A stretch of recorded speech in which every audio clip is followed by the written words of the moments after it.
தலைவர் ஸ்டைலில் தலைவர் டைலாக்கை பேசி அசத்தியிருக்காரு சஞ்சு சாம்சன். நேற்று உலகக்கோப்பை ஃபைனலில் நியூசிலாந்தை வீழ்த்தி இந்திய அணி சாம்பியன் பட்டத்தை வென்றிருக்காங்க. சஞ்சு சாம்சனும் ஒரு சிறப்பான ஆட்டத்தை கொடுத்துருந்தார். அது மட்டும் இல்லாமல் அரையிறுதியிலையுமே ரொம்ப சிறப்பாக விளையாடி இருந்தார். நாக் அவுட் மேட்ச்னாலே நீங்கள் 80-90க்கு மேலே அடிக்கிறீங்களே அப்படின்னு ஒரு கேள்வியை வாஷிங்டன் சுந்தர் சஞ்சு சாம்சன் கிட்ட கேட்கும்போது அவர் என்ன பதில் சொன்னார் அப்படிங்கிறது தான் இப்போ இணையத்தில் பயங்கர வைரல் ஆகுது.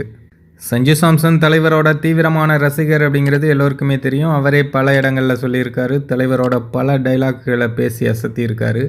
இப்போவும் தலைவர் டைலாக்லேயே தலைவர் பாணியிலேயே அப்படி ஸ்டைலாக நம்ம வழி தனி வழி அப்படின்னு சொல்லி ஒரு சிறப்பான டைலாக் ஒன்று பேசியிருக்காரு. அதுதான் இப்போ இணையத்தில் பயங்கர வைரல் ஆகுது. இப்போ நீங்களே அந்த வீடியோவை பாருங்கள். பார்த்துட்டு உங்களுடைய கருத்தை கமெண்ட்டில் சொல்லுங்கள். என்ன தல நாக் அவுட் மேட்ச்னாலே 80-90 தானா? நம்ம வழி தனி வழி